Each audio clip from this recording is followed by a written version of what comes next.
Hello and welcome to all. Let us see our next video in the topic angle and its measurement.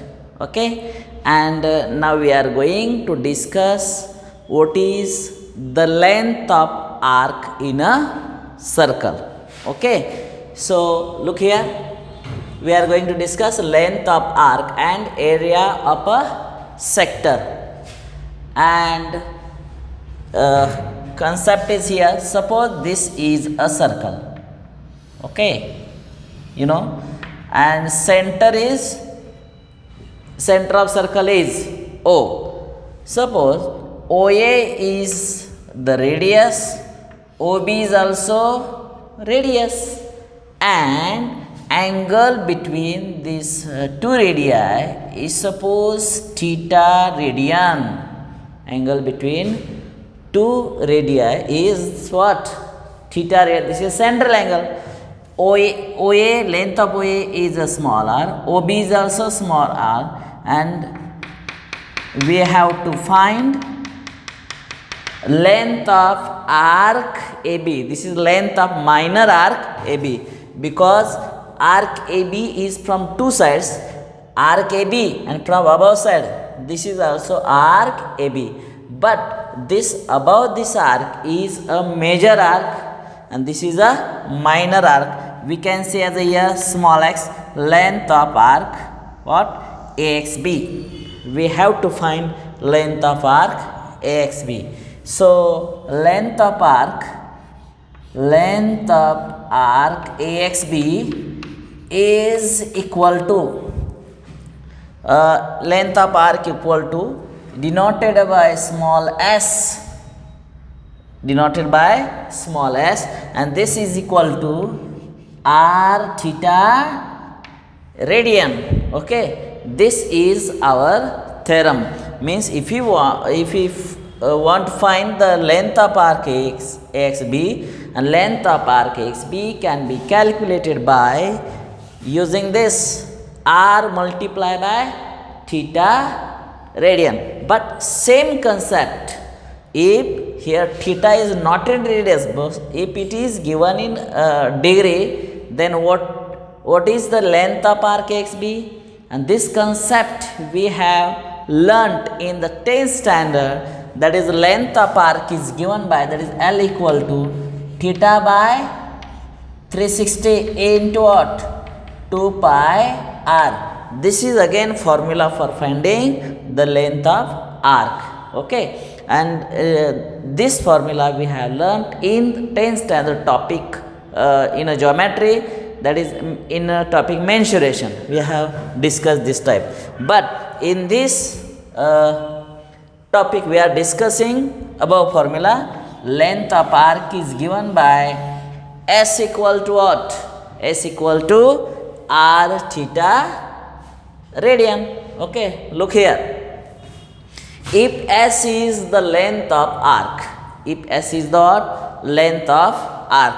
suppose for the solutions here, suppose this is a circle and S is the length of arc of a circle of radius r, which subtends an angle of theta radian at the center of circle. Means same figure is here, and we are giving the proof of this theorem. This is important theorem. Okay, and length of such arc is given by S equal to r theta radian. Okay, I will explain in detail. समजा असं हे circle दिलेलं आहे आणि या सर्कलचं centre आपण काय म्हणूया? ओ. सर्कलचं सेंटर काय म्हणायचं आहे आपण? ओ, बरोबर आहे. आणि मी इथं एक रेडियस घेतो. OA is the radius. Okay, आणि या OA इज द रेडियस नंतर इथं मी अजून एक पॉईंट घेऊया किंवा हे स्टँडर्ड सर्कल काढूया. This is x axis, this is what? y axis. आणि हे सर्कल जे आहे ना ते ओरिजिनच्या जागेवर ठेवलेलं आहे, म्हणून या सर्कलला काय म्हणूया? स्टँडर्ड सर्कल की ज्याचं सेंटर कुठं आहे आता ओरिजिनवरती आहे आणि त्याची रेडियस आपण काय मानलेली आहे स्मॉल आर. आता मी काय करतो एक पॉईंट इथं घेतो त्याला मी नाव देतो बी आणि ओ बी सुद्धा जॉईन करूया आणि इथून इथपर्यंतचा जो अँगल आहे त्याला म्हणूया थीटा रेडियन. काय म्हणायचं आपल्याला थीटा रेडियन. आणि मग हा जो सेक्टर तयार झाला बघा हा एवढा तर आपणाला हे जे दिसतंय ना length of arc A B ते शोधायचं आहे. आणि आपल्या या फॉर्म्युलानुसार बघा if S is the length of arc A पासून हे जे बी पर्यंत जे अंतर आहे लेंथ आहे ते आपण काय मानूया स्मॉल एस मानलेलं आहे. Okay if S is the length of arc of a circle of radius R which subtends an angle theta radian. ही जी लेंथ ऑफ आर्क आहे सेंटरचा अँगल किती तयार केला आहे थीटा रेडियन. मग ही जी लेंथ काढायचा फॉर्म्युला काय S equal to R theta radian. पण हा फॉर्म्युला कसा तयार झाला त्यासाठी जरा आपण प्रयत्न करूया. आपण जे सर्कल घेतलं कुठल्या प्रकारचं आहे स्टँडर्ड सर्कल. त्यामुळं प्रूफ लिहिताना आपण असंच म्हणूया consider the standard circle. Standard circle with centre at origin. Standard सर्कलचं सेंटर कुठं आहे ओरिजिन. मी लिहितो होतं ओ ब्रॅकेटमध्ये त्याचे कॉर्डिनेट्स काय असतात 0 0 and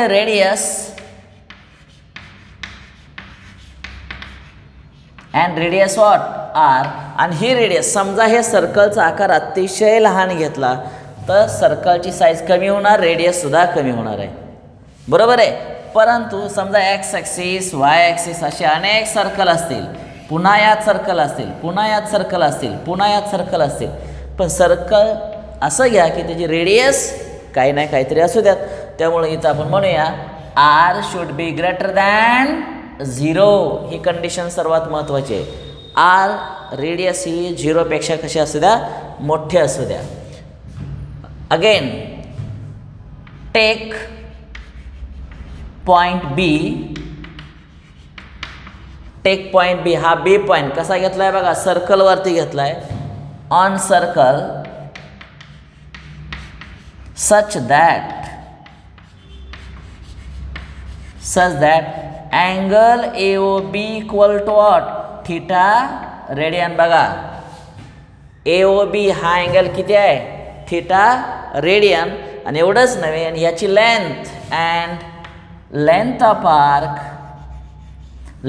arc A B equal to what small S. ही जी याची लेंथ आहे ना ती काय घेतलेली आहे आपण स्मॉल एस घेतलेली आहे. आता काय करूया ही डायग्राम तुम्हाला लक्षात आली. आता बी आहे ना बी पासून हा जो सर्कलचा रिमेनिंग पार्ट आहे इथून इथपर्यंत तिथं कोणत्याही जागेवर तुम्हाला वाटते त्या जागेवरती अजून एक पॉईंट घ्या. कुठला पॉईंट घ्या समजा पी पॉईंट घेतो पण मी या जागेवर घेतो. बघा कुठं घेतला आहे सर्कलवर घेतला आहे राईट. अजून काय इथून इथपर्यंत एक्स ॲक्सिस म्हटलं जातं positive X axis negative X axis मी इथं घेतलेलं आहे ते मी इथं लिहितो. Take point P on circle such that circle and detail लिहितो कारण पी हा पॉईंट सर्कल इकडेही असू शकतो इकडेही असू शकतो इकडेही असू शकतो. P take a point P on a circle and on negative X axis such that. बघा काय करूया सच दॅट इथून इथं घेतल्यामुळं तुम्ही असं म्हणू शकता की इथून इथपर्यंतचा अँगल किती झाला सांगा 180 degree 180 degree. Such that angle A O P is equal to what 180 degree. बघा बरं ए ओ पी इथून इथपर्यंतचा अँगल ओ पी किती झाला 180 डिग्री. किंवा त्याला रेडियनच्या भाषेमध्ये काय म्हणू शकता, पाय रेडियन, किंवा आपण म्हणू शकतो इट इज अ पाय रेडियन. बरोबर आहे. एवढंच नव्हे तर आता ही लेंथ किती येईल सांगा बरं, इथून इथपर्यंतची लेंथ, हे अर्ध सर्कल आहे त्यामुळं and length of arc A B P. बघा बरं, length of arc A B P, A B P इथून इथपर्यंतची लेंथ किती असणार आहे सांगा. संपूर्ण सर्कलची लेंथ किती असते, त्याला सर्कम्फरन्स म्हणतो 2πr. मग त्याच्या half of circumference, half multiply by 2πr. मग या 2 ला 2 कट होईल, काय होणार आहे πr. एवढं लक्षात आलं. मी हे जे आहे ना याला सपोर्टिंग स्टेटमेंट नंबर 1 देतो, याला सपोर्टिंग स्टेटमेंट नंबर 2 देतो. नाव परंतु सर्कलच्या बाबतीत एक नियम आहे. समजा सर्कलच्या बाबतीत एक नियम असा आहे की जर सेंट्रल अँगल कमी घेतला, छोटा घेतला, बघा बरं असं एक सर्कल आहे, this is radius, another radius, हे सेंट्रल अँगल कमी घेतला तर त्याच्या पुढची आर्कसुद्धा कमीच येणार ना, बाकी ही लेंथ त्याची लेंथ स्मॉल येणार आहे. जर अँगल इन्क्रीज केला, इथला अँगल वाढवला, पुढची लेंथ ऑफ आर्कसुद्धा मोठी, समजा अँगल आहे अजून मोठा केला इथून इथपर्यंत, लेंथ ऑफ आर्कसुद्धा मोठा, बरोबर की.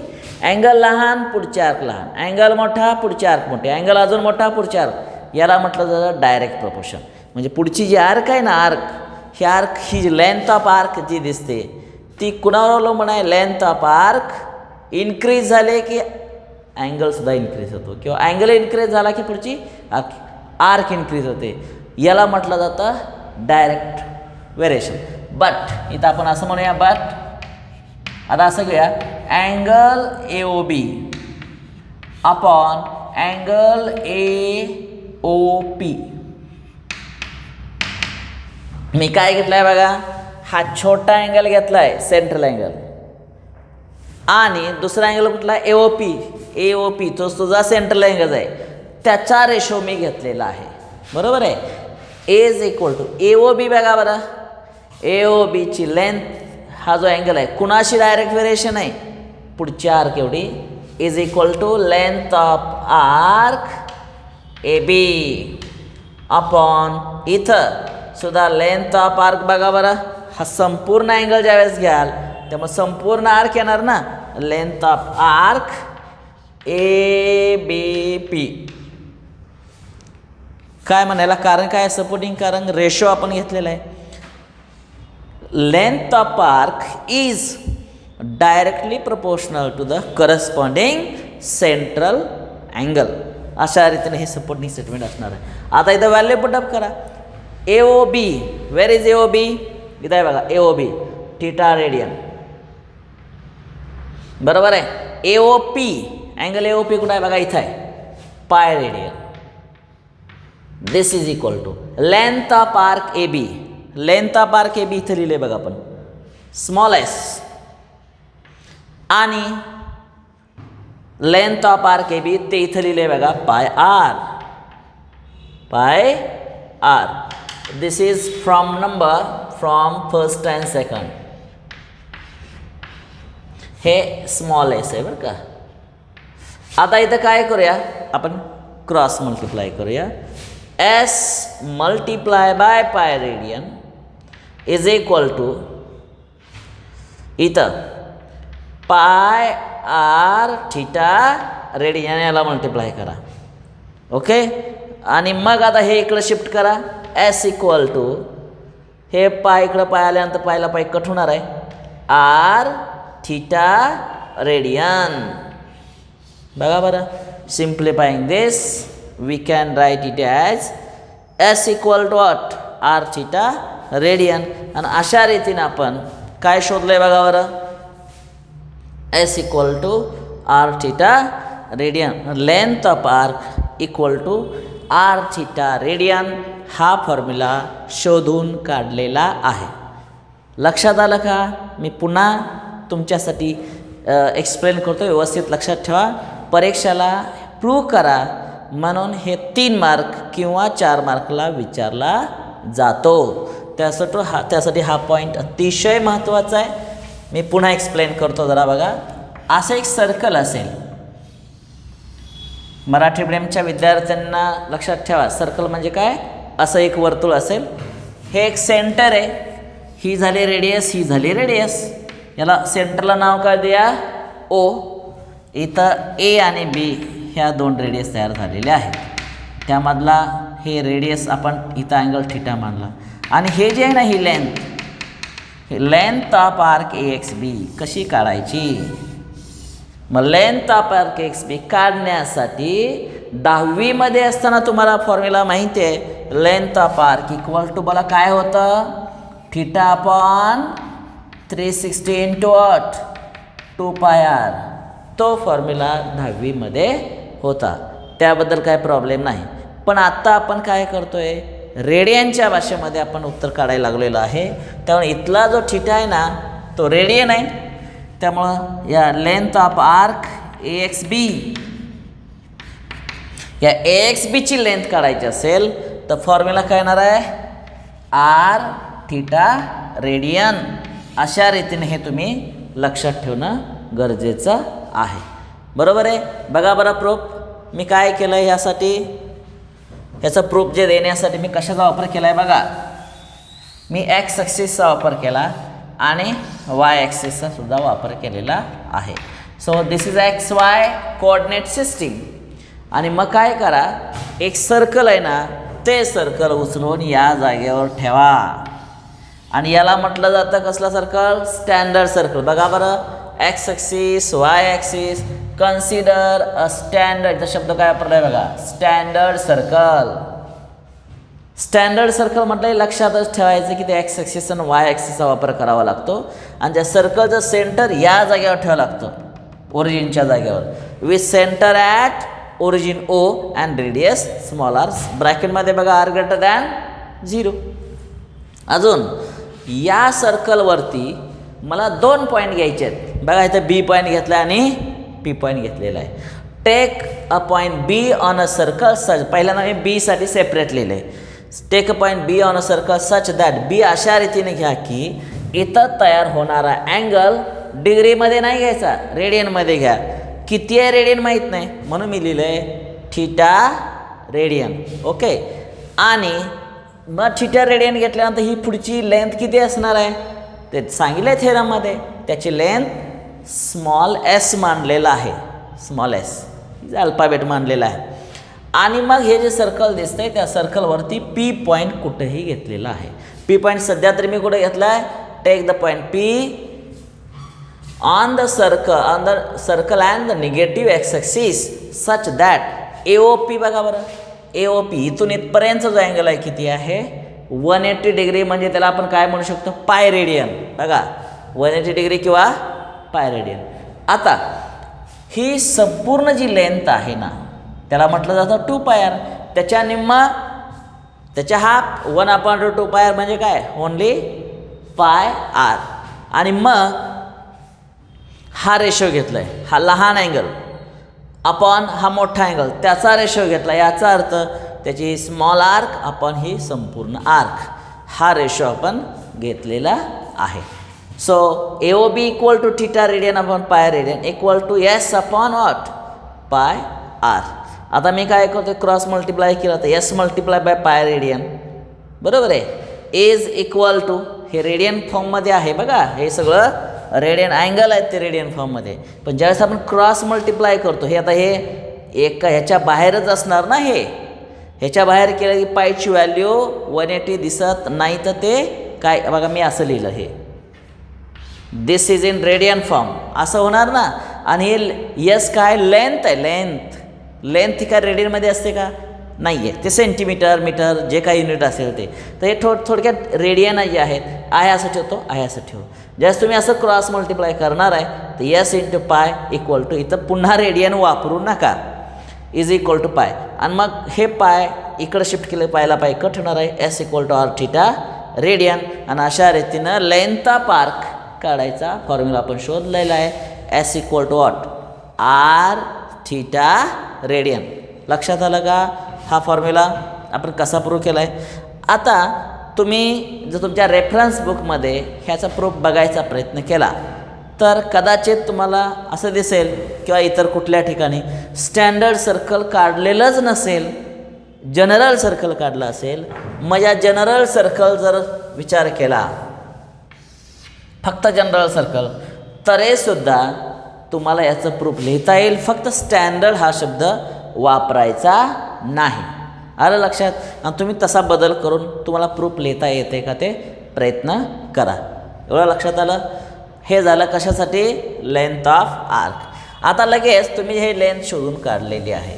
ह्याचा वापर कसा करायचा आहे याच्यावर आधारित एक्झाम्पल कशी करायची आपण नंतर बघणार आहोत. पण एक एक्झाम्पल त्या टाईपचं मी सोडवून देतो. कसं असतं ते बघा. समजा एक काहीतरी दोरा घेतला, स्ट्रिंग घेतली की ज्याची लेंथ समजा 20 सेंटीमीटर आहे. इथं बघा मी इथं काय करतो, एक सपोर्ट घेतो, सपोर्ट, आणि एक दोरा इथं बांधूया आपण की ज्याची लेंथ किती 20 सेंटीमीटर. आणि हा दोरा इथं असा घेतल्यानंतर असं रिलीज केला, सोडला तर तो असा जाऊन इथं जाणार आहे, पुन्हा असा येणार आहे, ऑस्युलेशन्स होणार आहेत. मग त्याच पद्धतीने हा दोरा इथून इथपर्यंत जाईल आणि तो या ठिकाणी येईल बी. बरोबर आहे. इथं सुद्धा 20 सेंटीमीटर असणार आहे. इथं रेडियस झाली ही. आणि मग प्रश्न असणार ही हवेतील जी लेंथ होती ना, ऑस्युलेशन्स होत आहेत त्याची लेंथ किती. आणि इथं तयार होणारा अँगल आहे ना तो समजा दिलेला असेल 30 डिग्री. बघा काय घेतलं आहे, साधं समजेल अशा रीतीनं तुम्हाला मी एक्झाम्पल सांगितलेलं आहे. एक दोरा घ्यायचा, तर दोरा असा दारा सोडा, तर दोऱ्याचं खालचं जे टोक आहे तर असं ऑस्युलेशन होणार ना. इथून या दोऱ्याची लेंथ किती घेतली बघा बरं डायग्रॅममध्ये 20 सेंटीमीटर. आणि हा दोरा इथून इथपर्यंत गेला आहे, स्टॉप. त्या दोन्ही दोऱ्यामध्ये तयार होणारा अँगल 30 डिग्रीचा आहे, रेडियन नव्हे डिग्री आहे. आणि मग ही डिग्री आहे आणि मग तो इथंपर्यंत. इथं दोऱ्याची लेंथ जेवढी असं 30 इकडं असणार ना. यस. त्यामुळे हे समान असणार आहे. हे हवेत असणारं दोऱ्याचं जे टोक आहे ना, हवेतून असं, त्याची लेंथ किती ते आपल्याला शोधायचं आहे. तुम्ही त्या झोपाळ्यामध्ये बसलेला असेल बघा, त्या झोपाळ्यामध्ये हे झोपाळा असं बांधलेला असेल, तुम्ही इथं बसला, अशा रीतीनं हवेत स्विंग या पद्धतीनं असं फिरत असतो. त्या हवेतली लेंथ किती आहे ते शोधायचं आहे, असं याचा अर्थ आहे. मग त्या हवेतली लेंथ आपण लेंथ ऑफ आर्क, बघा लेंथ ऑफ आर्क, त्याला एस मानलं आहे. काय formula, S equal to what. मी इथंच याचं प्रूफ लिहितो. S equal to R theta radian. हा असा फॉर्म्युला. ही लेंथ ऑफ आर्क ही बी आहे ना, त्याची लेंथ काढायचा फॉर्म्युला बघा काय शोधून काढला इथं. एस इक्वल टू काय आर थीटा रेडियन हा आपला फॉर्म्युला आहे. आणि मग आरची व्हॅल्यू किती आहे बघा बरं इथं 20. 20 मल्टिप्लाय बाय थीटा आहे ना, थीटा हे डिग्रीतला आहे पण हा फॉर्म्युला रेडियनमधला आहे. त्यामुळं हा टॉपिक सुरू होताना पहिला पॉईंट आपण बघितलेला आहे, how to convert angle in degrees and radian. तर आपल्याला थीटा किती आहे बघा बरं. Here theta equal to 30 degree. 30 multiply by pi upon 180. आणि अशा रीतीनं 0 पाय बाय 6 रेडियन. इथं येणार आहे पाय बाय 6. आणि एकदा का थीटाची व्हॅल्यू पाय बाय 6 ठेवली तर पुन्हा रेडियन हा शब्द लिहू नका. रेडियन ठेवला किती काय, ॲक्च्युली ही लेंथ आहे ना, लेंथ कशी रेडियनमध्ये येईल का, ती सेंटीमीटरमध्ये असेल किंवा युनिटमध्ये असेल, रेडियन म्हणून ठेवू नका. आणि ह्याला सिम्प्लिफाय केल्यानंतर बघा बरं 10 पाय बाय किती 3 असं येणार आहे. आता इथं पायची व्हॅल्यू किती 3.14 असे ठेवा. आणि मग सिम्प्लिफाय केल्यानंतर ह्याला काहीतरी असणार आहे, सेंटीमीटर असेल, मीटर असेल किंवा युनिट्स असं लिहायचं आहे. आणि अशी ही त्याची लेंथ असणार आहे. लक्षात आलं का. म्हणजे तुम्हाला हा जो फॉर्म्युला आहे त्याच्या आधारे लेंथ ऑफ आर्क कशी काढायची हे मी तुम्हाला शोधून दाखवलेलं आहे. समजला. आता मी काय करतोय, सेकंड बघा. आता लेंथ ऑफ आर्क हा पार्ट आपला पूर्ण झालेला आहे. आता मी काय करतोय बघा बरं इथं, area of a sector, area of a sector याच्याविषयी माहिती बघूया. बघा इथं अशा रीतीनं समजा सर्कल असेल आणि ही रेडियस असेल, ही रेडियस असेल, O A B, this is radius, this is radius, this is angle theta in again radian. आता इथं जो पार्ट आहे ना याला म्हटलं जातं सेक्टर ऑफ अ सर्कल, वर्तुळाची पाकळी त्याला म्हणतात, सेक्टर ऑफ अ सर्कल. मग ह्याचा एरिया कसा काढायचा हा सुद्धा फॉर्म्युला तुम्ही 10th मध्ये असताना किंवा 9वी मध्ये असताना बघितलेला आहे. काय फॉर्म्युला होता आठवत आहे का? Area of a sector O dash, इथं एक्स घेऊया, ओ डॅश, ओ म्हणजे सेंटर आहे, O dash A X B is equal to काय फॉर्म्युला आठवतोय? Theta by 360 into what pi R square, pi R square. हे एरिया ऑफ अ सेक्टर काढायचा formula आहे. पण या टॉपिकमध्ये ह्याचा एरिया काढायचा फॉर्म्युला हा नव्हे, तर area of a sector is given by 1/2 R square theta radian, असा हा फॉर्म्युला आपल्याला बघायचा आहे. बघा फॉर्म्युला काय, 1/2 आर स्क्वेअर, रेडियस आहे ना रेडियस, त्या रेडियसचा स्क्वेअर करायचा आहे, आर स्क्वेअर थीटा रेडियन असं आपल्याला इथं बघावं लागणार आहे. बरोबर आहे. आता मी काय करतो ह्याचा फॉर्म्युलासाठी जरा बघा, ह्याचा फॉर्म्युला आहे. आता हे प्रूव्ह कसं करायचं त्यासाठी जरा इथं विचार करा. मी काय करतो, ही डायग्राम आहे ना, हे प्रूफ, यात थोडासा मी बदल करणार आहे. बघा हे इथं थेरमचं स्टेटमेंट जरा चेंज करूया. काय येईल बघा बरं थेरमचं स्टेटमेंट, या दोन्ही रेडियस मधला अँगल किती आहे? Theta radian. त्यामुळे स्टेटमेंट असंच येईल, A theta radian is the angle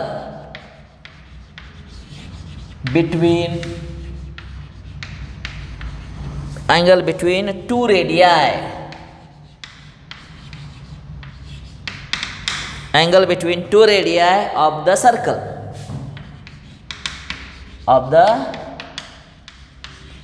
आणि या सर्कलचे रेडियस काय बघा बरं, आर. सर्कल ऑफ रेडियस काय, स्मॉल आर इथं दिलेला आहे. आणि मग असं असताना त्याचे करस्पॉन्डिंग एरिया जो आहे सेक्टरचा, then area of corresponding sector is given by A equal to 1/2 R square theta radian. हे आपल्याला प्रूव्ह करायचं आहे. बरोबर आहे. आता मी काय करतो, मुद्दाम हे प्रूफ अगोदरच्या थेरममध्ये दिले, त्यात कुठं बदल करायचा मी सांगणार आहे. डायग्राम मी जास्त बदलणार नाही. बघा बरं, consider the standard circle with centre at origin, यात बदल नाही, रेडियससुद्धा अशीच आहे. बरोबर आहे. सच दॅट अँगल AOB आहे ना, AOB तो थीटा रेडियनच घेऊया. आणि इथं आहे ना, इथं हा पार्ट बघा, इथं मी लेंथ ऑफ आर्कचा काही संबंध नाही, मला आतला एरिया पाहिजे, आतला एरिया पाहिजे, तो एरिया मी कॅपिटल A म्हणतो. And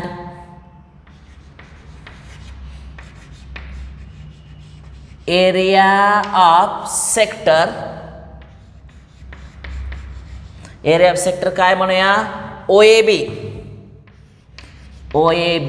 is equal to capital A. बघा आतला जो एरिया आहे ना, ते मी काय मानलेला आहे, कॅपिटल A मानला आहे. त्याला नंबर काय दिला आहे, 1 दिलेला आहे. आलं लक्षात. पुढं या सर्कलवरती अजून एक मी पॉईंट घेतला आहे बघा, मग अशी सांगितले तुम्हाला कसं घ्यायचा तो. Take another point beyond negative X axis such that तो अँगल पाय रेडियन आहेच, नो डाऊट, आणि इथं लेंथ ऑफ आर्कच्या ऐवजी आपण असं म्हणूया अँड इथून इथंपर्यंतचा जो एरिया आहे, इथून हा एवढा एरिया ऑफ सेक्टर म्हणूया आपण. अँड एरिया ऑफ सेक्टर हा जो इथून इथपर्यंत सेक्टर आहे ना, त्याला सेमी सर्कलच आहे, पण नाव आपण देऊया AOP, एरिया ऑफ सेक्टर किंवा OAP इक्वल टू, मला सांगा बरं, संपूर्ण सर्कलचा एरिया काय असतो? संपूर्ण सर्कलचा एरिया πr², पण हे निम्मा आहे ना, म्हणजेच 1/2 πr². बरोबर आहे. This is the area for this whole semi circle.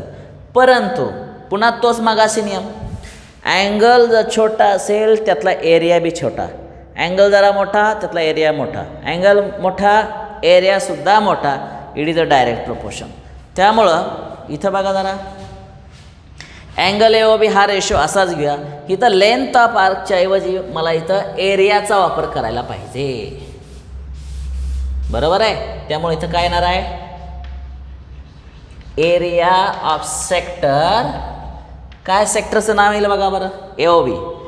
Area of sector OAB upon इथं सुद्धा एरिया ऑफ सेक्टर OAP. हा एवढा बदल झालेला आहे. आणि मग तसा बदल करत पुढे जाऊया आपण. This is equal to area of sector OAB. काय एरिया आपण A मानलेला आहे, upon area of sector OAP काय म्हणलं आहे? 1/2 πr². आता इथं मुलं कन्फ्यूज होऊ शकतात. थिटा रेडियनमध्ये, पाय रेडियन म्हणजे व्हॅल्यू माहिती आहे 180 डिग्री. पण हे पाय इथं पायला कट करताना जरा विचार करा. का करा? कारण हे पायची व्हॅल्यू 3.40 नाही, इथं मात्र थिटा रेडियन. पण आपल्या लॉ ऑफ एंडायसेच्या नियमानुसार हे सगळं न्यूमरेटरच्या वरती काय स्मॉल c रेडियन, इथं रेडियन, तर ते कंबाईन हा रेडियन असं लिहितं. आणि असं ज्यावेळेस आपण लिहितो त्यावेळेस हा पायची व्हॅल्यू प्युअर नंबर असतो 3.14. आणि मग क्रॉस मल्टिप्लाय करूया, याला मल्टिप्लाय करा. पाय A म्हणजे पाय मल्टिप्लाय बाय A म्हणजे A इक्वल टू 1/2. ह्या पायला पाय एक कट होणार आहे r². इथं काय थिटा रेडियन. आणि अशा रीतीनं आपण area of a sector, area of sector कसा काढायचा तो फॉर्म्युला शोधून काढलेला आहे. Thus area of sector is given by A equal to 1/2 r² theta radian. लक्षात आलं? तर आपण या व्हिडिओमध्ये काय काय बघत आहोत? How to find length of arc आणि how to find area of the sector. जे मायनर सेक्टर आहे ना त्याची माहिती आपण मिळवलेली आहे. आता याच्यानंतर आता इथं डायग्राममध्ये बघा, समजा याचा एरिया आपण शोधून काढला शेडेड केलेला पार्टचा. मग प्रश्न असा उपस्थित होतो, या राहिलेला जो पार्ट आहे ना त्याचा एरिया कसा काढायचा? विचार करा बरं, कसा काढणार? तर त्यासाठी काय करा, सर्कलच्या एरियामधून, सर्कलचा एरिया तुम्हाला कसा काढायचा माहिती आहे, रेडियस पुरेसे. मग सर्कलच्या एरियामधून हा मायनर सेक्टर मायनस करा ना. आणि हा जर मायनस सेक्टर मायनस केला तर काय येईल जरा बघा बरं. हा एवढा पोर्शन दिसेल, रिमेनिंग पार्ट, हा रिमेनिंग पार्ट मिळणार आहे बघा. हा त्याला एरिया ऑफ मेजर सेक्टर असं म्हणतात, एरिया ऑफ मेजर सेक्टर. लक्षात आलं का? म्हणजे आपण इथं काय केलं आहे, एरिया ऑफ अ सेक्टर बरोबर आहे काढलेला आहे. ह्याच्या अगोदर काय बघितलं, लेंथ ऑफ आर्क काढलेलं आहे. हे दोन फॉर्म्युले अतिशय महत्त्वाचे आहेत. आणि हे 2 पॉईंट व्यवस्थित झाले की तुमच्या या टॉपिकमधले बेसिक जे फॉर्म्युले आहेत ते पूर्ण झालेले आहेत. आता आपल्याला काय करायचे, त्याच्याशी रिलेटेड जी एक्झाम्पल्स आहेत, त्याच्याशी संबंधित असणारे एक्झाम्पल्स, त्याच्याविषयी जरा आपण आता बघणार आहोत. मी आता काय करतो, एक छोटंसं एक्झाम्पल असं घेतो. हे लक्षात आलं का? हे तुम्ही काय करा, व्यवस्थित समजावून घ्या. का असं प्रूफ तुमच्या टेक्स्टबुकमध्ये दिलेलं नाही. आणि तुम्ही असंच लक्षात ठेवा, मी मुद्दाम थोडासा बदल केला आहे बघा. इथं बदल केला आहे, इथं बदल केला आहे, इथं आणि इथं, आणि एवढासा. आपोआप एका थेरमचा अभ्यास व्यवस्थित झाला की त्याचा प्रूफ थोडासा बदल केल्यानंतर आपोआप दुसराही थेरम त्यातच बसवण्याचा प्रयत्न केलेला आहे. हा सुद्धा थेरम एक्झामसाठी 3 मार्क किंवा 4 मार्कला विचारला जातो तुमच्या परीक्षेसाठी. Okay okay. आता मी काय करतो, एक एक्झाम्पल इथं घेतो बघा सर्वांनी. हे एक मी सर्कल घेतलं आहे, बरोबर आहे. आणि इथं मी रेडियस घेतो OA, इथं दुसरी रेडियस OB घेतो. इथला अँगल आहे ना 90 डिग्री घेतलेलं आहे. किती घेतला? 90 डिग्री. आणि मग आणि ह्याची लेंथ आहे ना, ही लेंथ OA आणि इकडे दिसणारी OB, ही रेडियस समानच असते तुम्हाला माहीत आहे. R इक्वल टू मी 7 सेंटीमीटर घेतो, हे सुद्धा 7 सेंटीमीटर घेतो. आणि प्रश्न असणार आहे, दोन्ही प्रश्न यामध्ये मी घेतो की यामध्ये what is area of sector आणि what is length of corresponding arc, याच्याविषयी आपण माहिती मिळवणार आहे. लक्षात आलं? आता let us discuss how to find. Okay, look at fear. मी पुन्हा एकदा ही डायग्राम काढतो, व्यवस्थित समजावून घ्या. असं एक सर्कल आहे. This is a centre O, this is radius OA, OB, and angle between this is 90 degree. आणि R इक्वल टू किती आहे? 7 सेंटीमीटर दिलेलं आहे. आणि we have to find length of arc AXB. आणि आत असणार आहे ना त्याचा एरिया शोधायचा आहे. बरोबर, डायग्राम लक्षात आली का? मी तर लिहितो, in adjacent figure O is the center. O is the center of circle. Okay, O is the center of circle. Angle AOB equal to 90 degree. हे 90 डिग्री दिलेलं आहे. And radius equal to 7 centimeter. Then find number 1, length of arc AXB. बघा बरं, this length, या ही जी arc आहे ना त्याची length आपल्याला काढायची आहे. आणि नंबर 2, एरिया ऑफ सेक्टर, हा जो सेक्टर आहे ना त्याचा एरिया OAB असं नाव द्या, OAB, याचा एरिया काढायचा आहे. ओके. आणि या टाईपचे एक्झाम्पल तुम्ही 10th स्टँडर्डमध्ये जॉमेट्रीमध्ये तुम्ही असताना इथं तुम्ही सॉल्व केलेले आहेत. पण आपल्याला हा टॉपिक आहे अँगल आणि इट्स मेजरमेंट. आणि अँगल आहे ना तो रेडियनचाच विचार करायचा आहे. Here what is given condition? Here R equal to how much? 7 centimeter. Also theta equal to, look here, theta equal to 90 degree.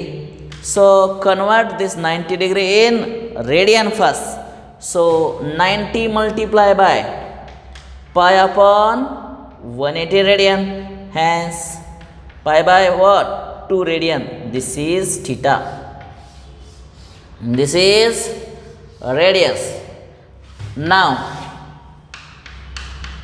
first length of arc AXB. डायग्राममध्ये बघा लेंथ ऑफ आर्क कुठं इथून इथपर्यंतचे, म्हणजे त्याला आपण काय म्हणतो, small S equal to R theta radian. Length of arc काढायचा फॉर्म्युला मी सांगितला आहे, प्रूव्ह सुद्धा आपण केलेला आहे, R theta radian. What is R? R means 7 multiply by theta pi by 2. आता इथं पाय बाय 2 रेडियन आहे, पण ज्यावेळेस व्हॅल्यू पुटअप करता त्यावेळेस रेडियन अजिबात वापरू नका. म्हणजेच किती येणार आहे? 3.5 पाय. हे झाले एस. एस म्हणजे लेंथ ऑफ आर्क. आणि इथं युनिट काय येणार आहे, ही लेंथच असल्यामुळं इथं सेंटीमीटर दिलं आहे, इथं सेंटीमीटर दिलेलं आहे आणि इथं ह्याचं उत्तर पूर्ण झालेलं आहे. तुम्हाला इथं पायची व्हॅल्यू किती येणार आहे, 22/7 घेतली तरी चालेल, बरोबर आहे, किंवा काय 3.14 घेतली तरी चालेल. हे अजून पुढं सॉल्व करायचं असेल तर तुम्ही असं करू शकता, 3.5 मल्टिप्लाय बाय 22/7. आता 7 एकला डिवाइड करू शकता, 0 जा किती येणार आहे, 11 centimetre. This is the length of arc AXB. आपण इथं म्हणू शकतो length of arc AXB is equal to what, 11 centimetre. एवढं लक्षात आलं का? हे आपण आता शोधून काढलेलं आहे, बरोबर आहे. याला मी बॉक्स करतो. नंबर 2, हे नंबर 1 झालं. Number 2, area of sector. Area of sector काय, area sector 1/2 r² theta radian. 1/2 r किती आहे तुमचं, 7 आहे. 7चा स्क्वेअर इथं π/2 रेडियन म्हणजे किती येईल सांगा बरं. 7चा 49, 49/4 बरोबर. 2 जगा आहे 4 पाय इथं आपण स्क्वेअर सेंटीमीटर आणि इथं एरिया ऑफ सेक्टर तुमचा तयार झालेला आहे. एवढं लक्षात आलं. आता हेच एक्झाम्पल तुम्ही 10वीमध्ये असताना जी मेथड होती त्याच्या आधारे सोडवायचा प्रयत्न केला तर लेंथ ऑफ आर्कचा फॉर्म्युला काय होता आठवत आहे का? मी इथंच लिहितो बघा. लेंथ ऑफ आर्क θ/360 × 2πr असा फॉर्म्युला होता, बरोबर आहे. थिटा किती आहे, 90 डिग्री बाय 360 π2 तसाच पायची व्हॅल्यू 22/7 रेडियस इज 7. 0 0 कट 9 वजा 9 4 जा बरोबर आहे. या 7ला हे 7 कट होणार आहे, बरं राहणार किती बघा बरं, 44/4 म्हणजे किती झालं 11. आलं का इथं 11? म्हणजे हे सुद्धा बरोबर आहे, परंतु हे थिटाचं कन्व्हर्शन डिग्रीमध्ये असतानाच फक्त घेतलेलं आहे. आणि हे कसं आहे, थिटाचं कन्व्हर्शन आपण कशामध्ये घेतलं आहे, रेडियनमध्ये काढलं आणि मग त्याच्यानंतर उत्तर काढलेलं आहे. आता ह्याच्यामध्ये जरा बारकाईनं विचार करा. तुम्ही JEE क्वेश्चन सॉल्व करताना कदाचित तुम्ही ही जी लेंथ काढली इथली काढली, परीक्षेला असं असू शकतं what is the length of other side. He length मागच्या साईडची लेंथ विचारते, कसा विचार करणार? काय करा, सरकम्फरन्स टोटल काढा संपूर्ण 2πrचा फॉर्म्युला वापरून आणि त्यातून हा पुढचा पार्ट मायनस करा ना, हा मायनस करा, बाहेरचा भाग निर्माण झाला. ओके. अजून दुसरा प्रकार, what is the area of this sector असाही प्रश्न असेल तर संपूर्ण सर्कलचा एरिया काढलेला आहे ना, त्या सर्कलच्या एरियामधून पुढचा एरिया मायनस करा म्हणजे हा रिमेनिंग एरिया मिळणार आहे. This is the area of major sector. लक्षात आला. तर अशा रीतीनं हा आजचा व्हिडिओ अतिशय महत्त्वाचा होता. हा या टॉपिकमध्ये अतिशय इम्पॉर्टंट असा पॉईंट आहे. तुम्ही हा व्हिडिओ पुन्हा बघा, कसं प्रूव्ह केलं तेही लक्षात ठेवा आणि यावर आधारित पुढची जी एक्झाम्पल्स आहेत टप लेवलचे एक्झाम्पल सोडवण्यास निश्चितच या एक्झाम्पलची मदत होणार आहे. तर लक्षात आलं. इथं आपण थांबतोय. पुढचा व्हिडिओ मात्र जरूर पहा, कारण त्या व्हिडिओमध्ये आपण एक्झाम्पल्स जरा वेगळ्या प्रकारची बघणार आहोत. ठीक आहे. इथं थांबतोय. धन्यवाद.